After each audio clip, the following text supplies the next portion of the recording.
So there is now a trailer out for the sequel to the Super Mario Bros. Movie because it was a huge hit, made over $1 billion. They're hoping to repeat that with the sequel, the Super Mario Galaxy movie. And they have made a casting announcement. Brie Larson is going to be the voice actress for the character of Rosalina. I don't know much about this canon universe, all the lore, but from what I've gathered, this character is the adoptive mother of all of those cute little chubby star characters. So it's definitely a movie that's going to be geared towards kids. And Brie Larson was supposedly selected for this role because she is a super fan for Nintendo and knows all about the character and the lore. And I don't buy it for a second. I don't know if I buy that, but she put out this announcement video for her casting with this new haircut that she has. She buzzed her hair off for a movie, so that's why she looks like Elliot Page right now. Okay, here we go.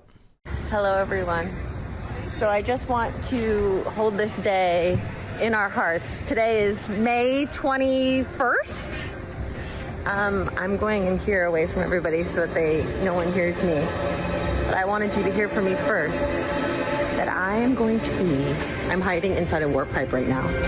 I'm going to be in the next Super Mario movie. It's called Super Mario Galaxy, and I play Rosalina. It is an absolute dream come true. I'm sitting here wearing my correct colors, and I didn't have time to color my hair. Sorry, I couldn't go full cosplay this time, but it's a dream come true. I'm so excited for you to see the movie, and I'm just holding it in my heart right now, and I can't wait to share it with you later this year when you'll find out, but right now I know and nobody else does. Yay! Okay.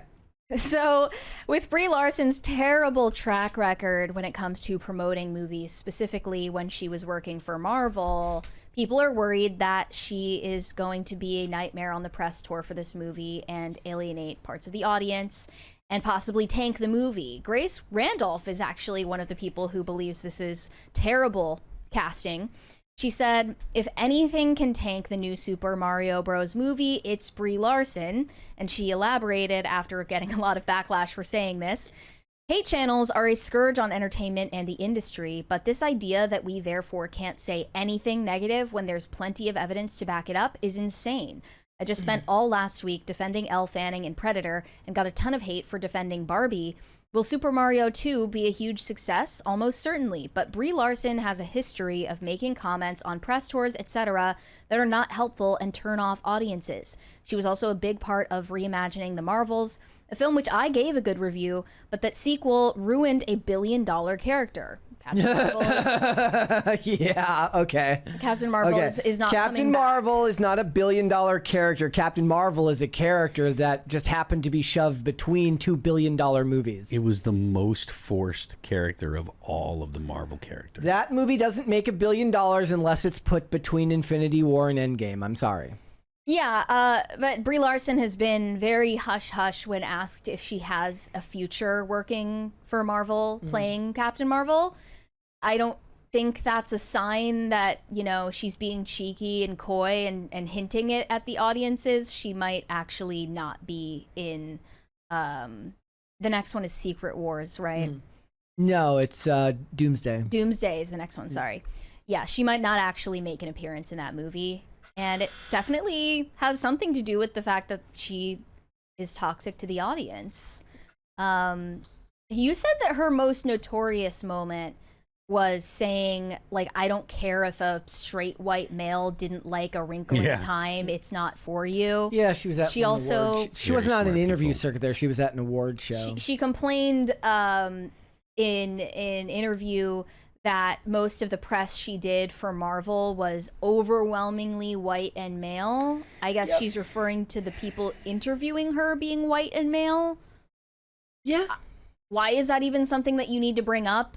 I think Grace Randolph was definitely having a very reasonable middle-of-the-road take on Brie Larson. Like, she's willing to call balls and strikes, but that's not okay now. One of the responses said, how is it nearly 2026 and people still give a single shit about what Grace Randolph has to say?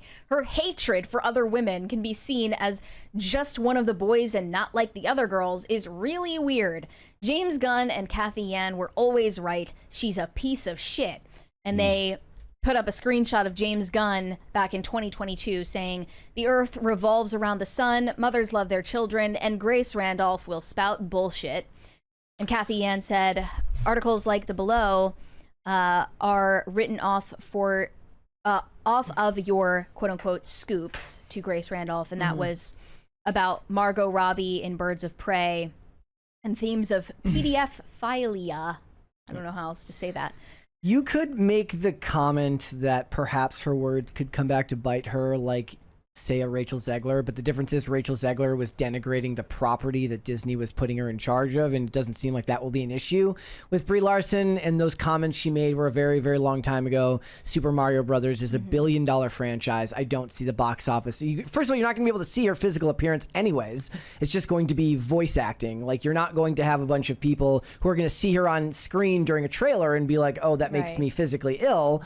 I don't see this affecting the box office, and those comments were so long ago. Like, maybe I'm wrong. Maybe I'm wrong, but I don't think I am. I don't think that this affects the box office, because the people that are going to be going to see this movie will be millennial parents bringing their children to go see it. I don't think that the box office for this film gets hurt at all.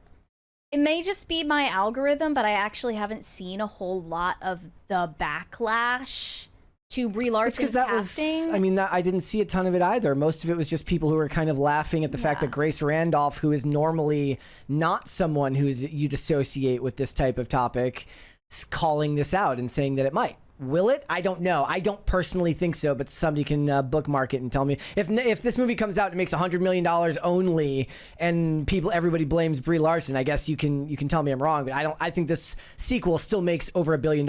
People thought that Chris Pratt getting cast as Mario was going to sink this franchise, and it didn't. Because he's a libertarian. Well, they thought it was going to crash it because he just doesn't sound like Mario. Because he didn't do the accent. Yeah. Maybe they should have had him play The real Rosalina. question is, how will this movie survive without John Leguizamo? Right? Without John Leguizamo to save this movie, how will it make $1 billion? That tanked the movie. That's what happened. More than anything. I've seen more backlash against the backlash, if that makes sense. Like, the idea that there is this army of misogynist trolls who hate Brie Larson for having a vag. Like, the whole backlash against the backlash has been louder in my algorithm. Like, this one trying to prove her bona fides. Brie Larson has always been a huge Nintendo nerd, so it's very nice to know that she gets to voice Rosalina in the movie. And this reply said, "Are people hating on her just because she's a woman, or is there an actual reason that I'm not aware?" Where's the hate, though? I've been looking for the hate. One of the replies said, "It is because she's a woman. People like to claim she has an ego, when really she's just joking around with Marvel cast in interviews, the same way they all do with each other. But because she was a newcomer and a woman, everyone online made it a big deal." Yeah, that's the strawest of straw man arguments I've ever heard. Someone said she was basically Rachel Zegler before Rachel Zegler. That's true. Her public persona was basically smug, annoying, performative, self-aggrandizing politics back in 2018, 2019. Blame her publicist. They were pushing that for all the female talent back then.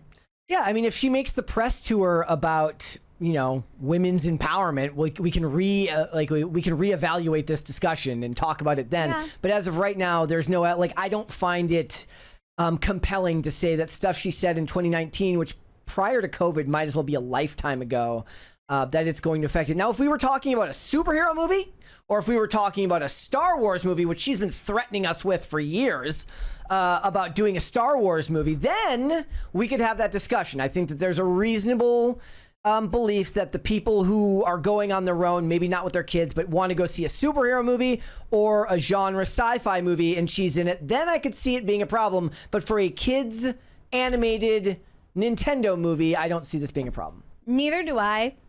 I do believe that Brie Larson walked so that Rachel Zegler could run.